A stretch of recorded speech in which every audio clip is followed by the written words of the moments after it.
মাসুদ বিশ্বাস ছিলেন আর্থিক গোয়েন্দা বিভাগ বাংলাদেশ ফিনান্সিয়াল ইন্টেলিজেন্স ইউনিট বিএফআইউর প্রধান। দায়িত্ব ছিল অর্থ পাচার সহ বিভিন্ন আর্থিক অপরাধ ঠেকানো। কিন্তু সেই মাসুদ বিশ্বাসই ফেঁসে গেলেন জ্ঞাত আয় বহির্ভূত অবৈধ সম্পদ অর্জনের মামলায়। ঢাকা মহানগর গোয়েন্দা পুলিশের সহযোগিতায় শুক্রবার রাতে রাজধানীর মিরপুর থেকে মাসুদ বিশ্বাসকে গ্রেফতার করে দুর্নীতি দমন কমিশন দুদক। শনিবার বেলা 12:15টার পর হাজির করা হয় দুদক কার্যালয়ে। চলে ঘণ্টাব্যাপী জিজ্ঞাসাবাদ। পরে তোলা হয় ঢাকার মুখ্য মহানগর হাকিম আদালতে। শুনানি শেষে কারাগারে পাঠানোর নির্দেশ দেন আদালত।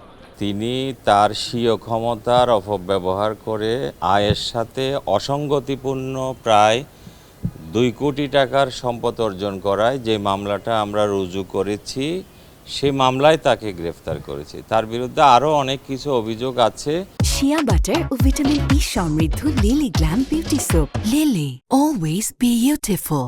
দুদক জানায়, দুর্নীতির মামলায় অভিযুক্তদের কেউই ছাড় পাবে না। দুদকের মেসেজ হলো যে যাদের বিরুদ্ধে আমরা মামলা দায়ের করছি তারা হয় জেলে থাকবে, না হয় বেলে থাকবে।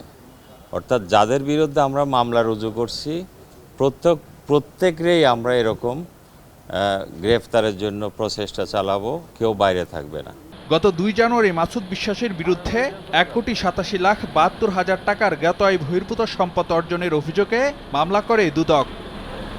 ফারুক ভিয়া রবিন, সময় সংবাদ, ঢাকা।